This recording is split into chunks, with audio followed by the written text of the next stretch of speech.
All right, so this is going to be a debate, quite frankly, that I think is going to be very much contested, one way or the other. And as a non-biased individual, as I'm saying, I do not have, well, obviously I don't have one of these characters because they aren't technically out yet at the time of this recording, but I also do not own Mortanex Blade. And if you are in that same group of me, boom, pound it. But we're going to be looking at who is truly the support god when it comes to Honkai Star Rail, and we'll go over possible team scenarios and who they ideally fit with, and versatility wise to try and determine who is better between Robin Summeretto and Mortanex Blade. Jumping over here, I have a little bit of a TLDR when it comes to both characters. Obviously for Mortanex Blade, now this is what they are capable of doing in their own individual kits. At E0, 30% defense down for the enemy, 50% vulnerability, 50% damage bonus, 75% ultimate damage bonus if there's other Annihility characters. That's a very important stipulation. And he provides a taunt, being the one that gets hit, and ideally you want him to get hit as well, and we'll go over that in his own individual kit. Robin Summeretto, currently as of version 4, 100% advance forward 1 ally, 20% energy increase for 1 ally, up to 40% damage or defense ignore, 30% damage bonus for 2 turns, up to 20% vulnerability, and around 3,400 attack bonus. But the more realistic option is 2,500 to 3,000 attack increase, or if you can get up to 115% crit damage bonus. So both these characters, right? We'll start with Robin because she's the newer character. The whole point of Robin is to get all 3 songbirds out with the vibes mechanic. And how exactly do you get the vibes mechanic? Well, as we jump down over here, when an ally target uses an attack, or when providing healing effects or a shield for the first time in an target's turn. What exactly does that mean? That means, for example, you know, on the sidebar down over here, we'll consider this like a sidebar, right? Let's just say she's in a remembrance team, and Castrus's first instance in that specific turn, she takes an action, she deals damage. Well, guess what? You gain vibe. That's essentially how that works. So that is how you get it. You get all 3 songbirds out, and you are able to put up a zone which allows you to ignore enemies' defense up to 40%. So that is basically how that works. Now the crit damage aspect of this is down over here. Where are you? Right here. That's why I said it depends on the attack bonus or the crit damage, given the fact that you want someone's attack to be greater than or less than Robin's attack. We can see here is that if their attack is higher than Robin, then you will further increase that individual's attack. So when they gain vibes, otherwise increases that target's crit damage by 40%, plus vibes times 1.5% lasting for 2 turns. That's very important to denote. Now jumping over to Mortanex Blade, obviously we can see here that, you know, even his basic attack and skill, he is going to be providing a taunt, causing the enemies to attack him, which is very, very, very important. We can also see that while not in the Infinite Fury Steel, or when the current HP is 1 or lower, Mortanex Blade cannot use this skill. That is completely fine, no big deal. We also have the Balefire Bind, which is important to him because it allows him to instate that debuff onto an enemy, allows them to their defense to be ignored or reduced by 30%, and then receive 50% increased damage. So it's very important. We can also see that while the zone is active because of the Balefire state, after each attack an allied target uses on an enemy, inflicts the Balefire Bind state on the corresponding enemy target and grants 1 charge to Mortanex Blade when he reaches 9, or when his current HP is more than 1, consumes all 9, regenerates 25 energy for himself, and allows him to use his skill as a follow-up attack, yada yada yada. And then we also have the traces, increasing the overall damage. And while the zone is active, ally targets deal 50% increased damage. If there are other Annihility characters aside from him on the team, ultimate damage dealt by ally targets increases by 75%. So we can see there that he has his own stipulation, whereas Robin does not. And I think that's very, very pivotal and important. So ideally, where would these characters slot in, right? Well, realistically, like, to be completely honest, they slot in beautifully with like hyper carries or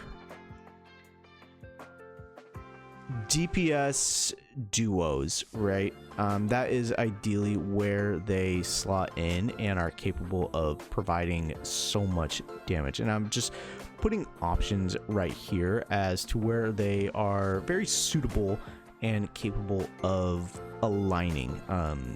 Where are you? Acheron, mainly for the Mortanex Blade. Now, obviously, if you want to run them together, you're going to get incredible synergy.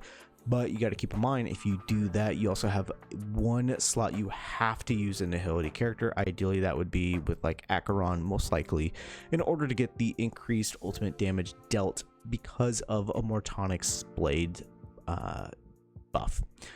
Otherwise, you're looking at main DPS hypercarry options, and we can also throw a remembrance characters right there because that they also obviously fit on that specific team. Now, I have a bunch of different options here for the individual characters, right? Let's look at Himiko Nova. She works on both characters, so we'll put her in this slot. She's capable of having both of them, so that's not really a negative. Gilgamesh, same thing. Would like to have both. Very capable. Rin, capable of having both as well. Aventurine, honestly, is very, again, same thing. Would like to have both because Mortanex Blade technically has some follow-up damage capabilities on the team. Phinon's a little bit of an interesting option because I think for the most part, he technically doesn't really want either. But if you had to pick one, it would probably be Mortanex Blade. Because of the fact that Robin's more of a side option in comparison to someone like Sparkle, Saridra, or even Sunday, Danhong PT, and that, you know, bracket of character. Archer, again, would like to have both. Saber, again, would like to have both. Asheville, again, would like to have both. Acheron would ideally want Mortanex Blade. This is where the interesting part comes when it comes to Remembrance team options and capabilities, is that they would much rather actually have Robin because of the fact that she is able to provide advanced action forward that helps Aglaya obviously with her speed, helps Evernight with Evie, and then helps Castris with Netherwing and all of that. Now, looking at some other DPS options, the Elation characters, honestly, we can just take out because they aren't going to be very viable or good for the individual character. Like the DPS options when it comes to Elation. And the reasoning why is you take another powerhouse or survivability option out of the team, so you are taking either a extra hot instance damage multiplier, or you're taking out a sustainability option for both the Robin and the Mortanex Blade slot. So ideally that's not where they would be slotted in. So we look at someone like Anaxa and Herta. Again, they would like to have both. One or the other, it doesn't necessarily matter. So we have come down to this point in the break teams. Quite frankly, for the most part, they don't want to have that. Fei Xiao, she would much rather have, I think, a Mortanex Blade because of the follow-up damage capabilities. So another instance in Mortanex's Blade bag, I guess. But for the most part, this is probably what we're looking at when it comes to overall DPS capabilities. The DOT team, honestly, they could technically work, but it's not really worth it. They have their own real core synergies. So we are kind of maxed here when it comes to 3, and then obviously all of these characters, right? So how are we going to get a determining factor on who is better, per se? And I think the biggest thing when we look at Mortanex Blade in comparison to Robin is this stipulation right here, is if there's other nihility characters, and that really stipulates team building capabilities when it comes to the like of Mortanex Blade. We can see here the Heart Refined Ad Infinitum is that if you don't have that other than agility character, you're losing out on 75% damage bonus for the ultimate. And let's go ahead and look at characters to where they are looking at both options, right? Himiko, a lot of her damage is locked behind her ultimate. Okay, so she needs that ultimate damage, so that hinders her damage capabilities. That E0S1, obviously E2 opens up team building options, but we're looking at E0S1 capabilities, so that really hinders her, so she would jump down here. Gilgamesh, same thing, a lot of his damage is locked behind his ultimate, so that actually hinders him quite a bit. Bryn, exact same thing, a lot of the damage is locked behind the ultimate. Aventurine, not so much. His, especially if you run him on a follow-up attack team with Mortanex Blade, his elation skill damage is actually the consistency of which he applies them will actually keep him here. Same with Archer. Archer is an SP unit, so he's not really locked behind the ultimate damage. Saber, very much the same thing with Gilgamesh. Ashvale, follow-up attack character, it's not going to really affect him that much. Herta, technically it does not, because you have the enhanced skill, so that doesn't really hinder her so much. And then we look at Anaxa, again same thing, the skill bounce effect. The ultimate is nice to implant weakness onto the enemies, but outside of damage, that's all it really does, so we don't have to worry about that. Any other DPS characters here that I actually missed? I'm double checking. I mean, Mighty, but Mighty, right? And then so obviously the elation characters break DOT, so not too much. So now we look at all of this, right? And then we jump down here. Okay, well, now we made this, you know, the Mortanex Blade aspect. Finon, where's most of his damage? Locked in his ultimate. Okay, so that's going to be taken down a notch as well. Acheron wants Mortanex Blade. Fei Xiao, okay, she can work there because she is a follow-up damage character, so that helps her. Looking at all of these options now, because technically these bump up here, given the fact that they would technically work better with Robin in comparison to a Mortanex Blade for what she's able to provide, the attack bonus, the crit damage, all of that. I lean slightly in the Robin Summeretto side of things. Obviously that can change.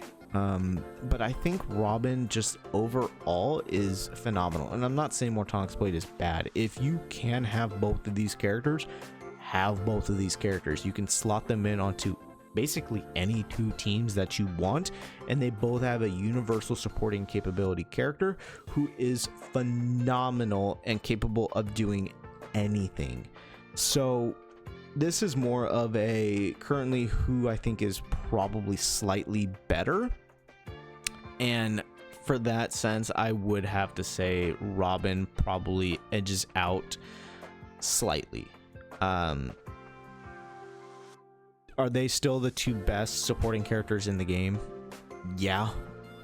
The only other option in my opinion right now would be Yao Guang as like a third option, but she is restricted to elation teams, whereas technically no restriction. Mortanex Blade obviously has that 75% damage in the ultimate, restricted by it having another nihility character, but for the most part both of them are far superior supporting options. Let me know what you guys think in the comments, and I'll see you all within the next video.